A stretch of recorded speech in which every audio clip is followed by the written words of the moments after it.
we have Phil with us right now, if I'm not mistaken. Phil, from All That Remains, are you there? I am here.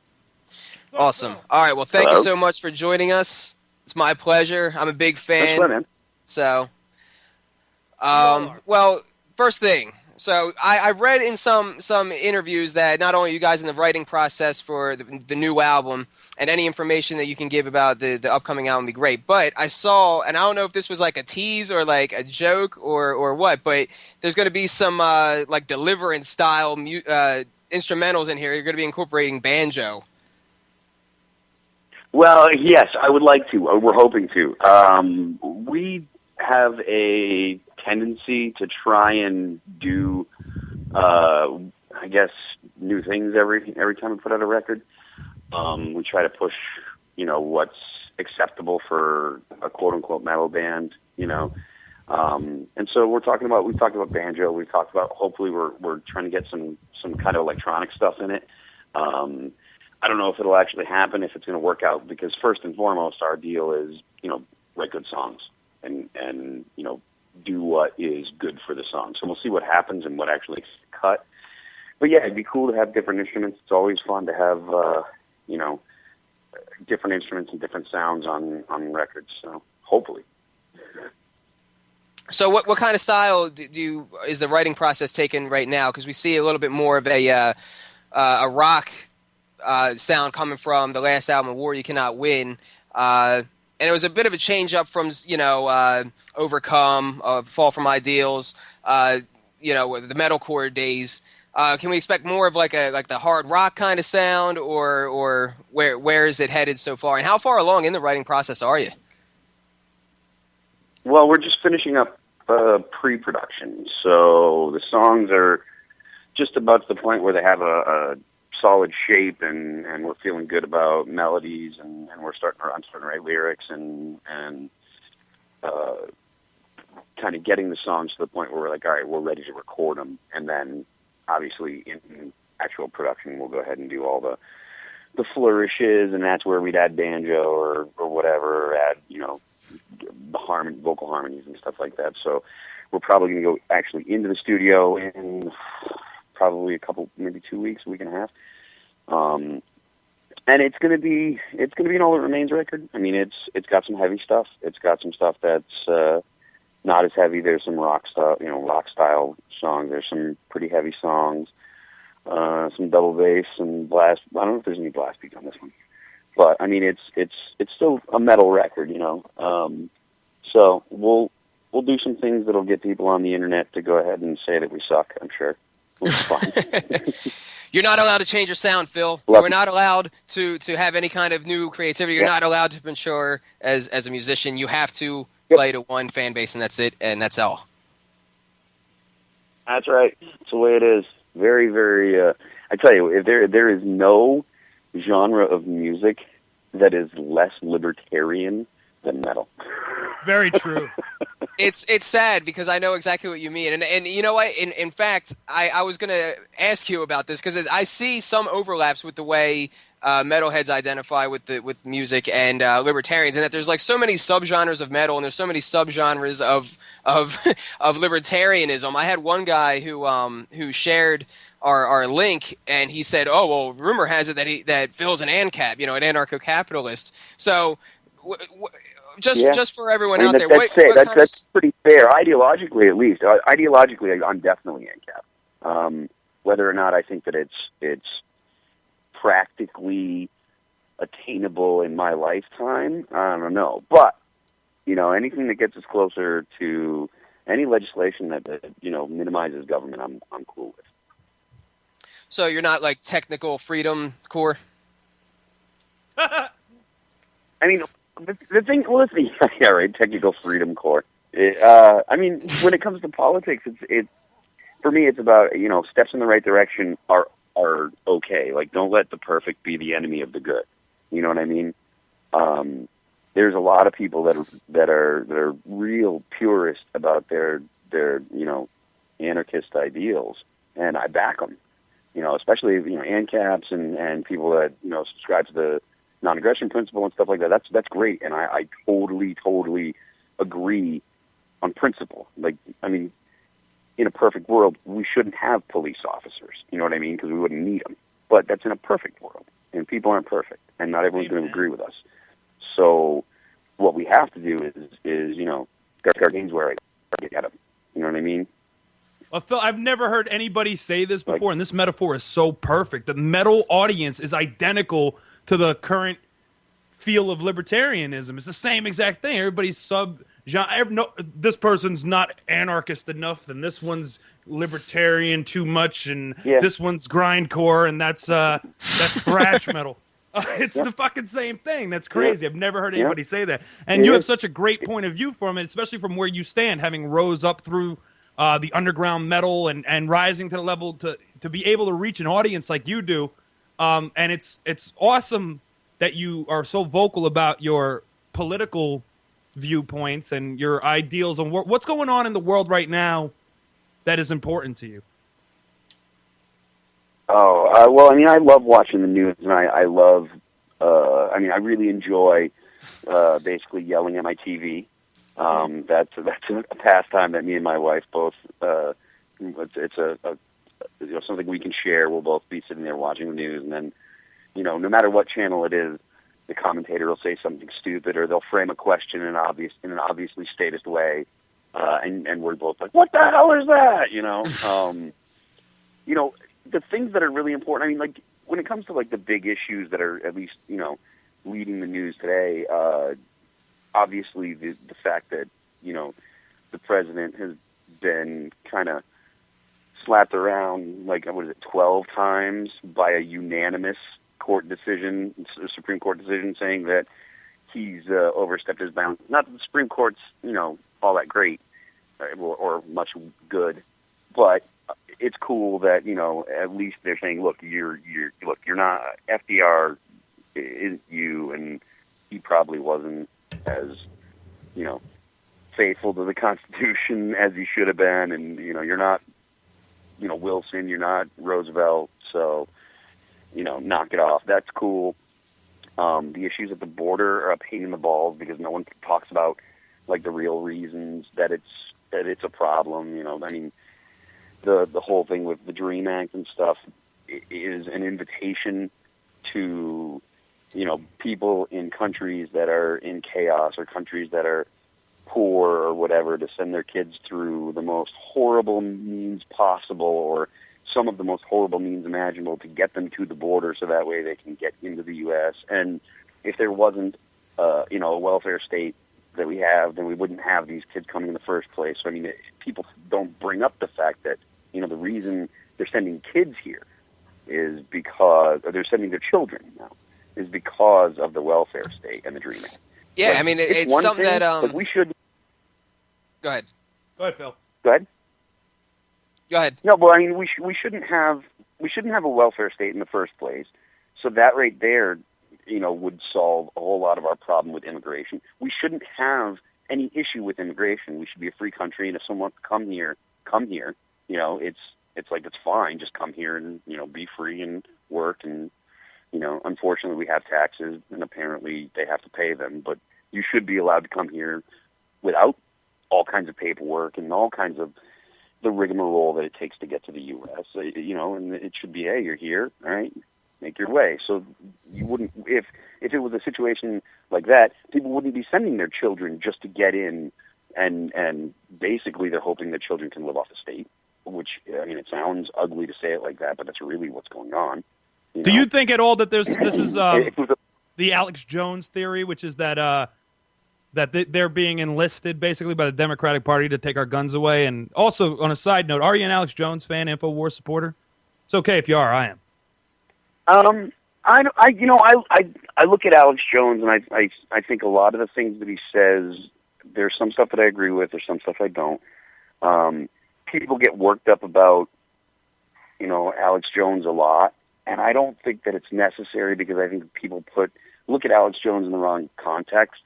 I mean, Alex Jones is to, your conspiracy theorists what, Howard Stern is to your average guy that likes beer and boobs.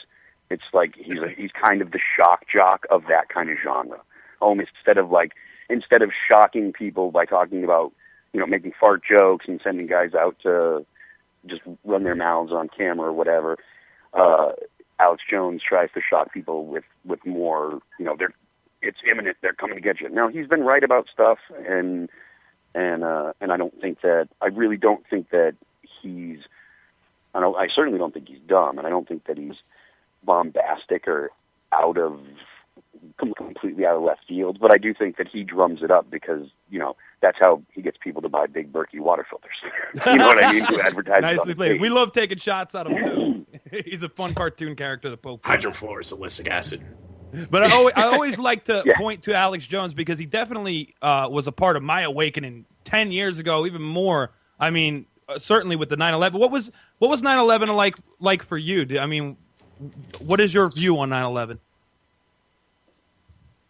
I'm not a truther. I believe that it was, 19 dudes from the Middle East, mostly from Saudi Arabia, funded by, Osama bin Laden and other Islamic, charity organizations, probably, basically.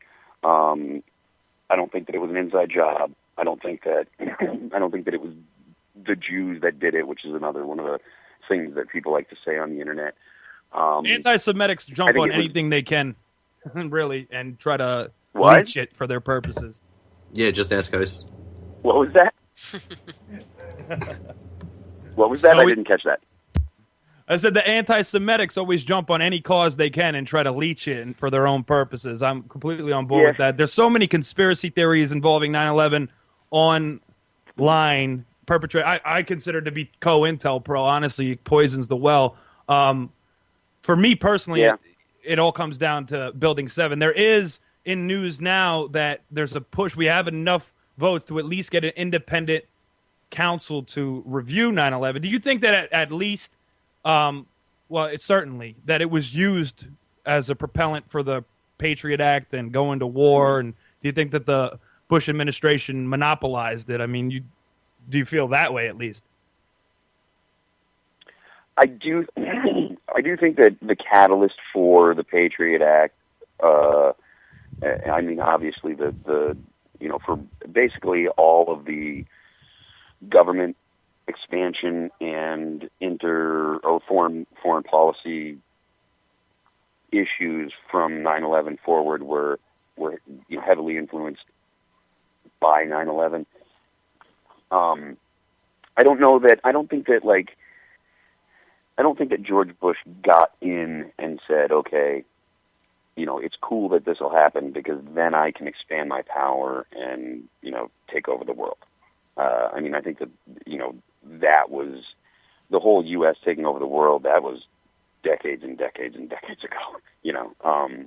I don't think that it was specifically George Bush's plan. I think that it was, as much as it's unsavory, and what they did was wrong, and the lies that they had to go ahead and tell, and the misdirection, and Congress's failure to prevent the war in Iraq and all, Congress getting behind it and stuff. I don't think that it was a diabolical master plan, to keep George Bush in power afterwards, which is something that people were talking about a lot. They were like, George Bush is gonna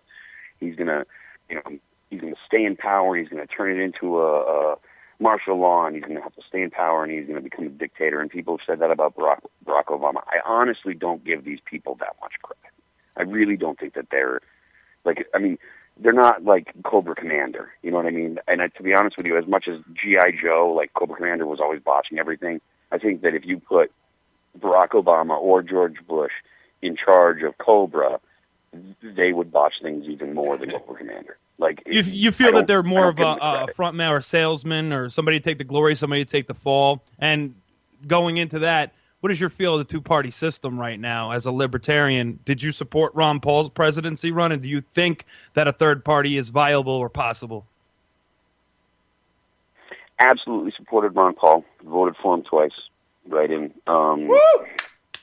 I voted for Bob Barr when what year was it? 2000. When did Bob Barr last run? I heard he was running for office again now.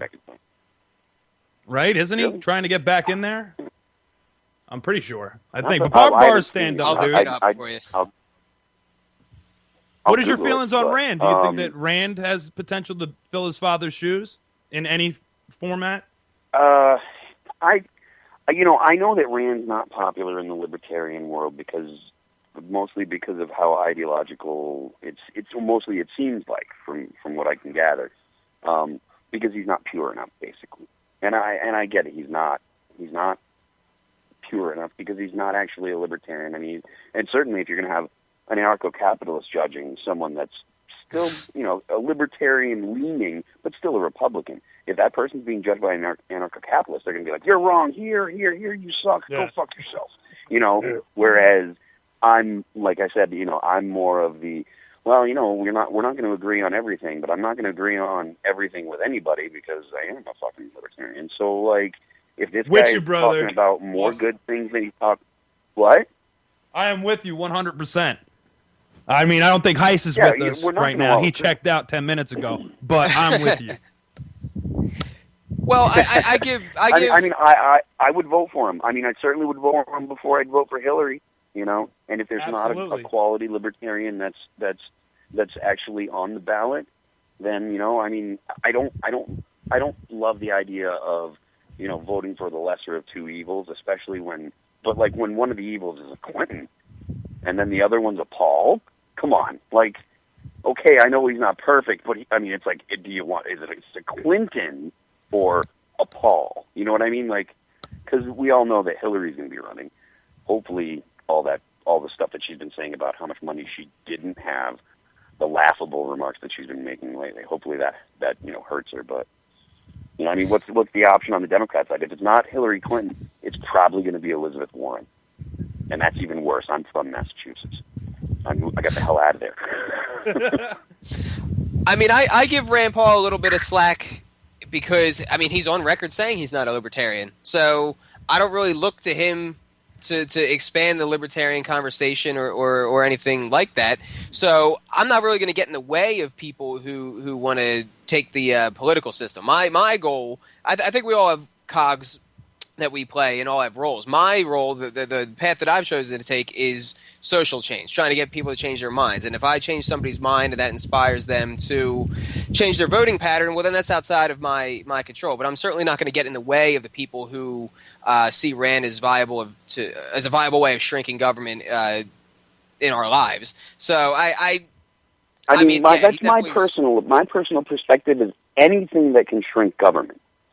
Because right now, as a libertarian or as a person that actually values real freedom, all it takes is, the thought exercise of, all right, how much stuff do I pay taxes on? And then you're like, holy fucking shit. When you think about how much money the government takes from you. Yeah, oh yeah, and that's before you pay property tax. I just bought my first house last year, and I never had a property tax bill. I tell you what, property tax fucking sucks. Yeah, I know. And they raise it on you real sly, like, I'm with you, I know. Fucking sucks. Yeah, you did something to make your house nicer? Well, guess what? Not only did it cost you to actually do it, but now you have to pay more every year because your house is nicer. That's if you report it. Wait, I didn't say that. Exactly, that's right. And then you take your chances with the IRS or whatever bureau. I live in the woods, so I can get away with doing some construction without anything happening. Well, not now. They check Google Maps. I don't know if you've heard about this. Google Earth or whatever, and they look. Do they really? They really fucking look and see if you added a deck. Just make sure that it's partially disconnected from the base of your house, and then you can't be taxed for it. Yeah, and you're on our show, so now you're being watched. Sorry. Yeah, welcome to the watch list. Listen, I tell you what. If I don't care what anyone says. Like, I've been checked out. My wife is involved with security for the government, and they check you out. They check out all the people in her life. Plus, I'm on the internet running my face all the time about politics. I also am a former vet. I have all my fingers, So I guess that's a mark in my favor. Maybe I'm not a terrorist because I have all my fingers. Did you guys hear about that? What is your feeling on the VA? You, as a former vet and a libertarian, what is your feelings on what's happening with the VA? We have a volunteer military. And so part of the deal is if something happens and you get hurt, the government's going to take care of your medical issues afterwards, whether it be medical bills or whether it be the actual, giving you care or whatever. So the government has to make good on their promises.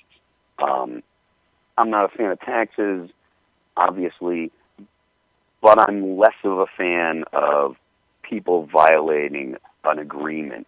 And just as much as corporations are people, the government's people too. Because, what is a government? It's not a thing. It's an idea.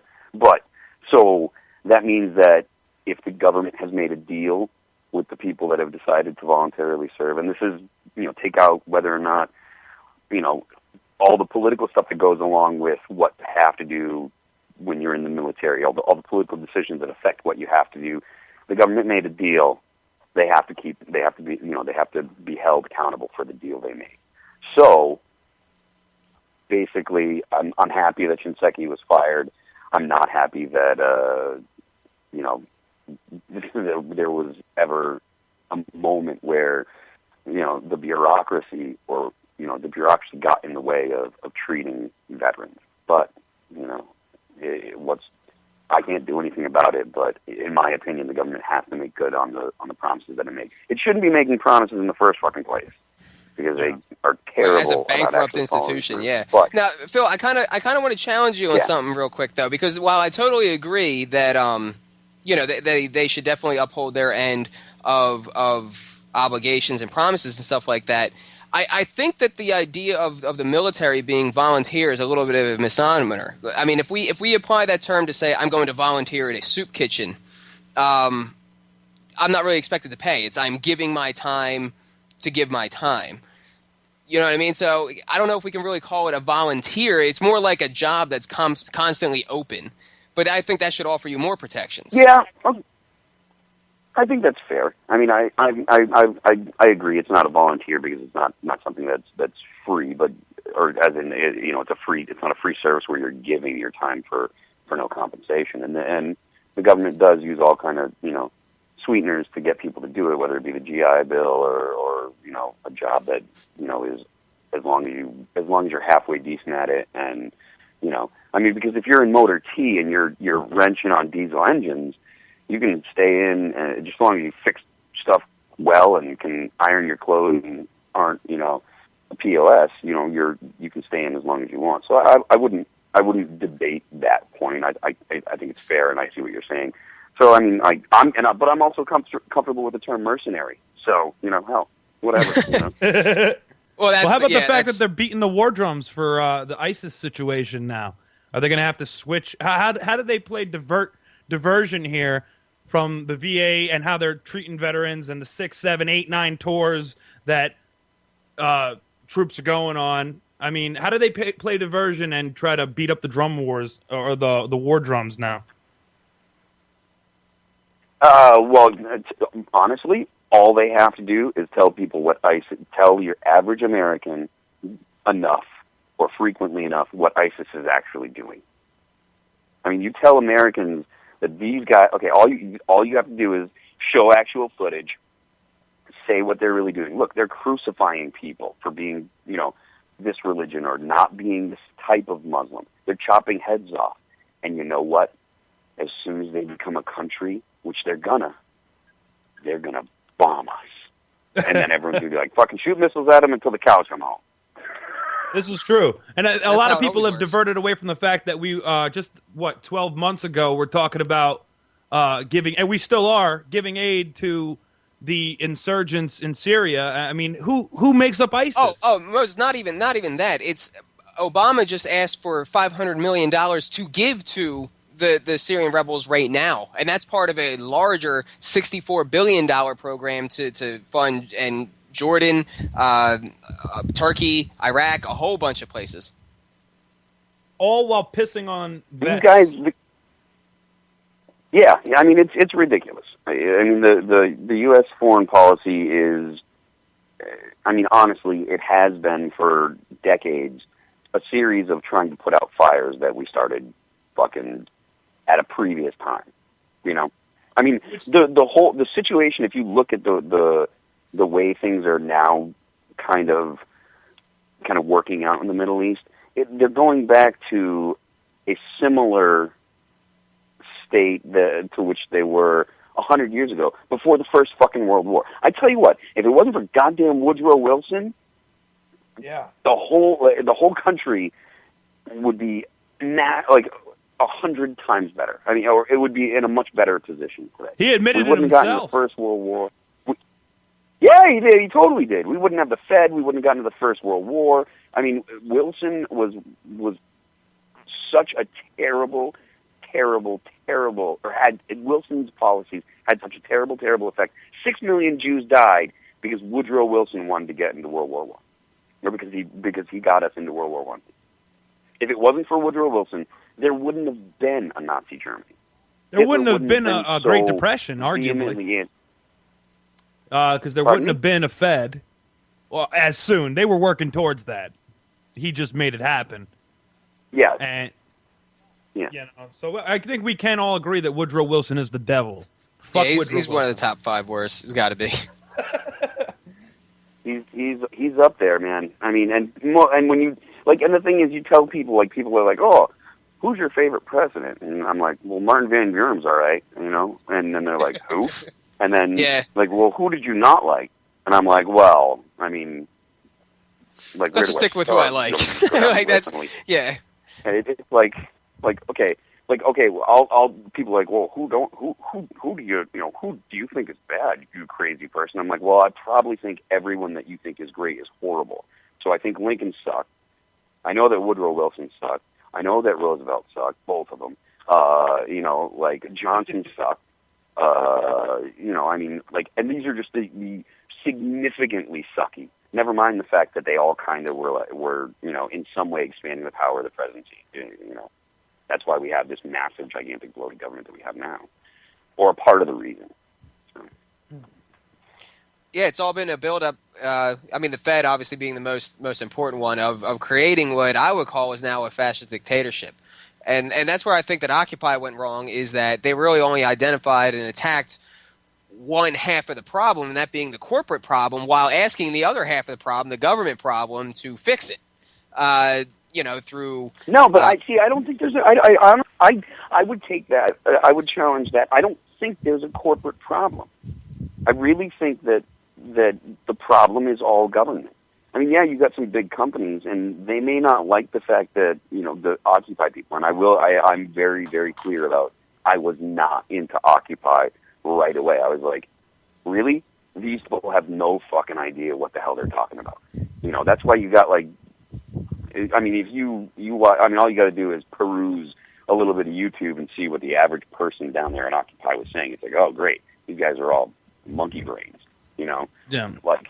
Complete and total, it's just like, oh, we're pissed off, and it's the easiest thing in the world to say, oh, it's the big corporation, even though they don't have any freaking idea what they're talking about. But that's not true. About but I don't often about the Fed defend Heiss, but I'm going to defend Heiss on this one point, which is the fact that after the '88 crash, the government came in and bailed out Wall Street. 2008, Obama, government bails out Wall Street. There seems to be a conflict of interest then in the connection. And not only that, but we have all of the revolving doors. You have the former head of Monsanto being the head of the FDA. You have big banks, which are corporations, funding both parties, and then in turn passing legislation that is restricted and then your average idiot on the street that listens to MSNBC or maybe not Fox. Not that Fox is good, but Fox might not kind of give people this kind of impression. But listen to CNN and MSNBC, and they're like, well, the government should do something. Are you fucking stupid? The government, the whole reason we have all these problems is the government. Yeah, I agree with that. Doing something. It's just that one hand feeds the other. And I think that the corporate problem, as you see from Occupy, when you don't understand those revolving doors, when you don't understand economics, when you just see the effects of rising prices, it's easy to blame capitalism. It's easy to say, oh, well, those shop owners and all these people are just raising prices because they're greedy. When greed is really something that drives competition, you know what I mean? It drives, it's a large mechanism of how capitalism innovates. So Dude, it's real. When people say things like that, people talk about greed. I'm like, do you like your iPhone? And they're like, well, yeah, I couldn't live without it. You know what? You wouldn't have an iPhone if it wasn't for greed. So go fuck yourself. Yeah, exactly. This is true. Greed is basically a facilitator of laziness. And now watch out, though, because it's the same argument that was made during the 1980s that caused the gaudiness, the crazy spending. Anybody could go watch the movie Wall Street or whatever the fuck it was called with Martin Sheen and them. That's what made it 100%. The greed that in this country, the greed on Wall Street. But that's what I'm saying. That's the big lie because of the misunderstanding of the revolving doors, the misunderstanding of inflation, the Fed, all that stuff. It becomes easy to scapegoat capitalism and then give them more power because socialism is how they operate. Right, because they bailed them out once they jumped the shark, once it bubble popped. You guys are totally right, but I think that you mentioned it becomes easy to blame them. I think that your average person, like, they miss the fact that they're blaming a minority, and it's always easy to blame a minority. Like, and they're not like, a poor, downtrodden, beaten up minority, but they're still a minority. It's collectivism, which is, the most horrible perspective that you can, base your kind of view on. But like when your average person says, oh, it's all those guys on Wall Street, they're blaming a minority for their own problems. That's really what it is. And there is an government's a minority that people. Is it really? I mean, they have all the chips. Work for the government, and how many people work for government in general between your local, state, and federal, and then add that on to how many people contract with the government because they work for the government. Is it really a minority?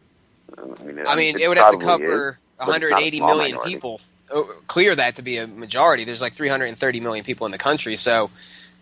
Well, the complacency with the government has a majority. So their power is in the farce of a democracy where the people are uneducated to what's actually taking place, and then they're voted in consistently to continue expanding government. Yeah. And the average Joe Schmo doesn't pay attention enough to know that they're now not even living in a democracy, but a dictatorship masquerading as a democracy. But even still, like, who the fuck wants to live in a fucking democracy? Like, fuck that, man. I don't want a majority of people are stupid, honestly. Yeah, and I don't think that's the natural state of things, that the majority of people are stupid. I really think it's been manufactured that way. So it's money. The money controls it then. Well, yeah, because when you have capitalism and government, that illusion of the free market produces a lot of taxes, which is an incentive for the government to grow, and then bread and circus you out of the game of caring. You know what I mean? Of giving a shit, and then this is what happens. Yeah, I think I think you just hit the nail on the head on something important. It's granted in the past the media has been controlled because there were limited outlets. Nowadays, with YouTube and with the internet, I mean, I think that's a massive reason why libertarian ideas are spreading like they are. First of all, second of all, people are responsible. Like, they can't just claim, well, I didn't know. I mean, you didn't know, fine. I believe you, but you didn't look either. It's like, when you send a kid into the other room, be like, go get me the tape measure. It's sitting on the counter, and there's nothing on the counter, and the kid walks in, looks around, and comes back and says, well, I didn't see the tape measure. Well, you didn't even look, like, you didn't really look. Like, people that, if you vote and you don't know anything other than, a few 30-second commercials, then, like, should you be voting? I've said this before, and it pisses people off, but I don't think you should be allowed to vote unless you own property or own a business. Well, now, otherwise you hit on a good point here to bring us full circle right back to the myth, the legend, the great Dr. Paul.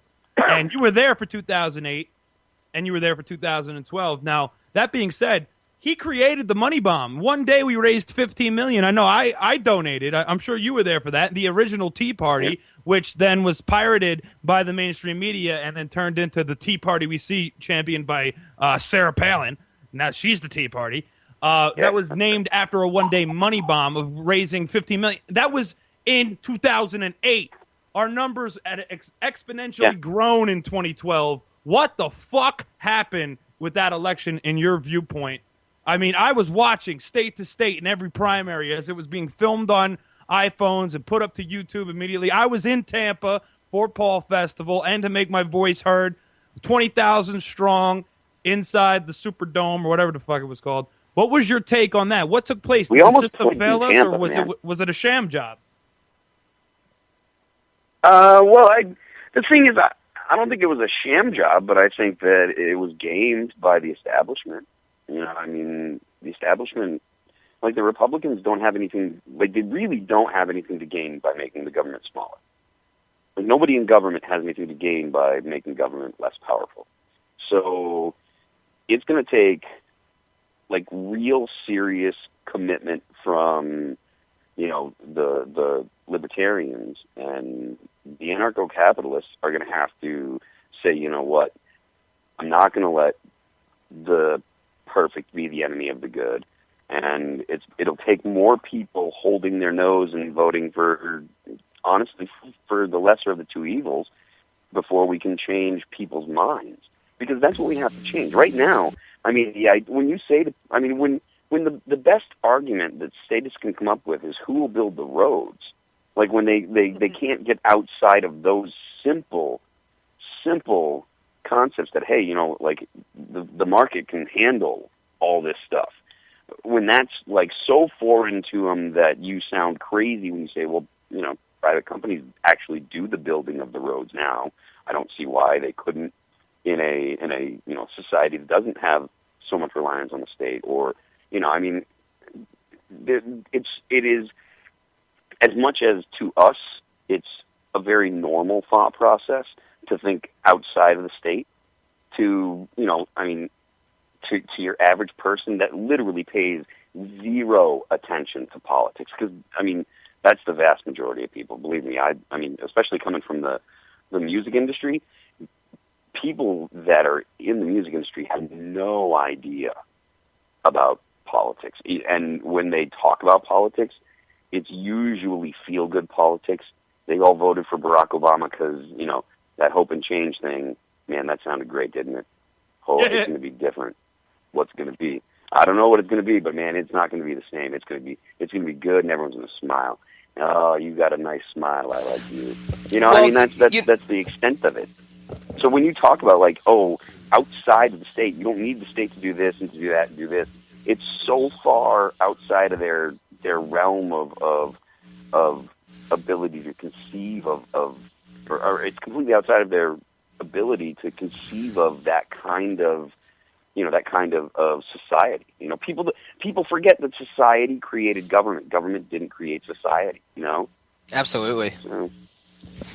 And then that kind of puts you in a unique perspective of somebody who has had the level of involvement in the music industry as you do, and you are able to see the manipulations that and the use of force that other people aren't able to see. What kind of, like, what is your experience with the music industry? Because, you know, you get people who don't understand it. You get your people who think that all music should be free. And that's one thing where I definitely disagree with it in a lot of the libertarian circles, is like the total anti-IP. I don't think it should be blanket, but I think distribution should definitely be up to the artist. And if they want to come up with creative ways to give it away for free, or to make a contract or whatever that says, you know, this, you buying this is a contract saying that you won't copy it, whatever.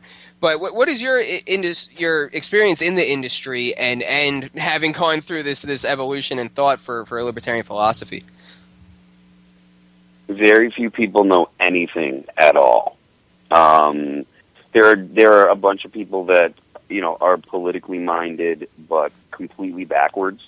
I got into a internet back and forth, I guess is the best way to say it, with a couple people because I had said something about Tom Morello, and Tom Morello, he's from Rage Against the Machine, and so he's supposed to be really all anti-establishment, and then he's down there at Zuccotti Park with all the morons. It's like, dude, jump in the shit and, you're going to come out smelling like shit.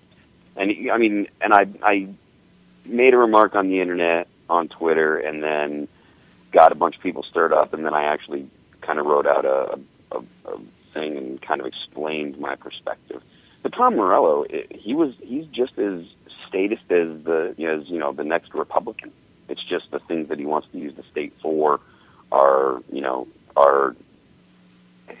the things you probably haven't heard of. You know what I mean? They're things the media doesn't cover. But that doesn't make it any less violent. It doesn't make it any less forceful.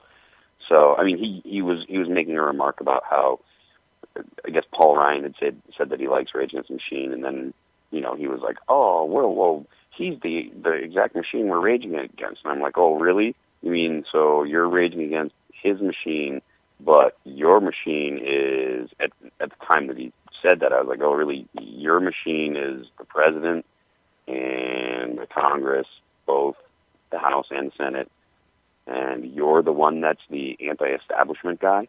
Okay. Really, dude? So, people don't even know what fucking anarchy is anymore. Anarchy, it used to be cool, and now, people are so, metal and rock and stuff, and punk, used to be yeah, fuck this system. Now everyone's like, nope, everybody jump on board the sinking ship. Yeah, and they even the some of the musical artists that are up and coming that speak out about certain issues, they kind of jump on the bandwagon of the issues of the day. You know what I mean? They all jump on the bandwagon. Yeah, and they don't really even get deep into it. And I there's certain people that I kind of expected more from, and you really do are in a very small group of people that are minded this way and actually take it a step further in your personal way to speak out about it. I can only think of a few, like you, Lupe Fiasco. I don't even know who else that really, really takes it to that level. There's a lot of bands, and having tried to do interviews with them where they talk about a lot of things, but then they still either don't have time to talk, or they have it all wrong, or I don't take it seriously. I don't know if they're just doing it to. They mostly they have it all wrong, I'm sure. So what else can you tell us about the music industry? Did you have to sign something in blood in a room that has black and white checkered floors and an eye in the middle and all that kind of stuff? No, we got a pretty sweet deal. Our deal's all right. We were never the band that was trying to be the heaviest band on the planet. There's Cannibal Corpse. So I don't really want to try and out Cannibal Corpse. You know what I mean? I don't want to try and we're not the dudes that want to get dressed up in a dumb outfit. And so I'm not going to play black metal, and I'm not going to put on face paint, because when you're touring the van and you don't shower every day, screw that shit. So we're pretty free to do. Anything we want to do, we can do. Which is, I think that shows on our records too, because we'll go ahead and have a record that, one song will be something really heavy, and then our last record, we had a legit power ballad, and on this record we have a straight up all acoustic ballad, because we're like, well, let's see, the last one bummed a lot of people out on the internet, so let's see if we can do it again, because it really did well for us, so, and the label's cool. Anytime you're a band, you're going to have issues with your label. But for the most part, we get pretty much anything we want, because we were the biggest band on the label for a long time, and put them in a position where they, not monetarily could, but put them in a position where they kind of had the cred for other metal bands to be like, yo, what'd you do for you guys? All that stuff you guys did for All That Remains. Can you do that for us? Can you give us that kind of stuff, and they've done really good work for us, and so, it's benefited them. So I don't have a lot of crap to talk about the label, and we didn't get a crappy deal. Like nowadays, they have what they call 360 deals, which is 360 degrees is what they're implying, and it means that the label gets a part of everything. So the label gets a part of the merchandise, the label gets a part of the touring pay that you get. So the label's taking money that the labels never took before, because the labels used to sell records. Now they don't, because, well, music is free on the internet. So what they're doing is they're trying to squeeze the artists even harder, which is really rough. And considering you're usually dealing with kids who don't know any better and are just pumped that they can go on tour and play for 50 or 100 people a night, it's kind of taking advantage. I mean, if you read your contracts and understand your contracts, which people say, oh, I can't understand legalese. Well, you can if you sit down and actually read it. It's just, it takes a long time if you haven't read a lot of contracts. But you can understand it because everything's explained to, like, the last dot. It's just you have to be able to read and then remember things that were said before and see how the following clauses affect it. But I mean, there's not a whole lot of difference reading, whether it be, a contract or reading the Constitution, which is broken up into, clauses and stuff like that. So I don't think that labels do take advantage of musicians, but they don't take advantage of musicians because by lying to them or whatever. They take advantage of musicians because musicians don't look at the contracts, because they're freaking musicians. They play music. They're not lawyers. You know what I mean? And so our label's all right. They don't bully us, and so we got a decent relationship.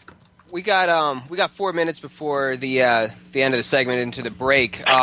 So last thing I kind of want to get your take on is, I guess I can announce that you had said that you would be involved in the Big Plantation Sleep No More Volume 1 mixtape. It's going to be rock and metal based, all kinds of conscious artists.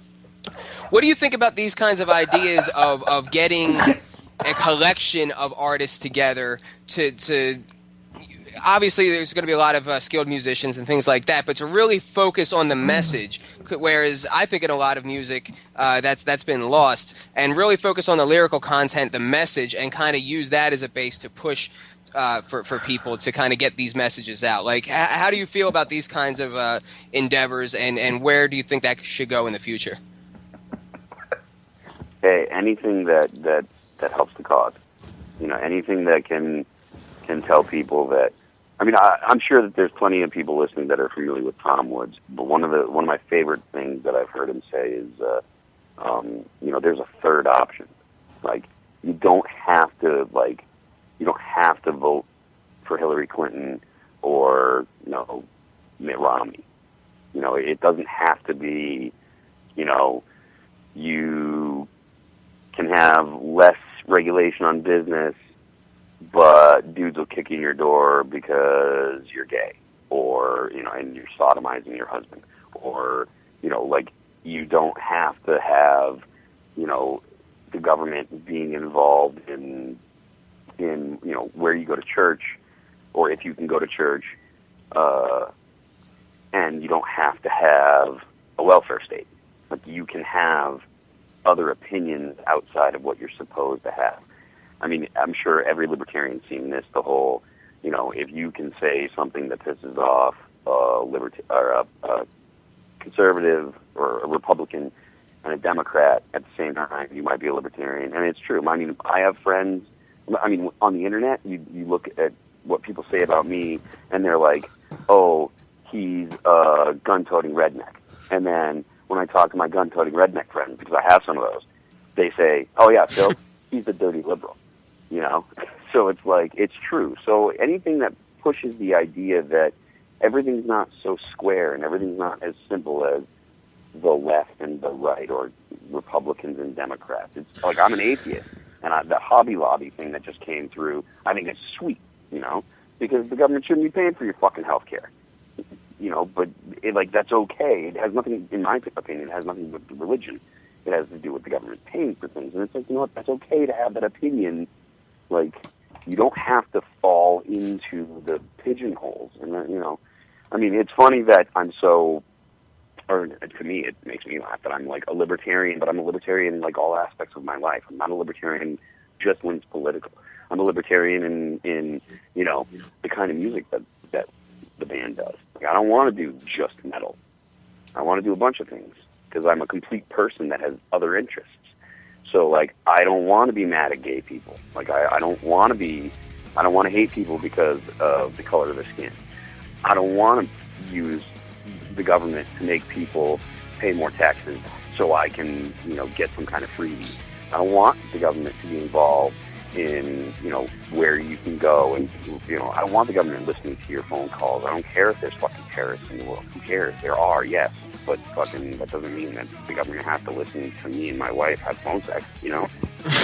And I think that is a beautiful way of putting in that libertarian is a philosophy for life and not a political platform. But Phil, we are out of time. I really appreciate you joining the show. Where can people hear All That Remains?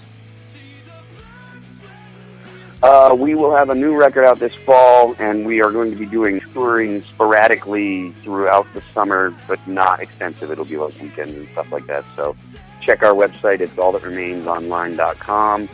Follow me on Twitter. It's at PhilThatRemains. You can check me out on Facebook. It's Phillip Labonte on Facebook. Awesome. Well, thanks again, Phil, and we will be right back on the other side of The Big Plantation, brought to you by FPRN Radio Live.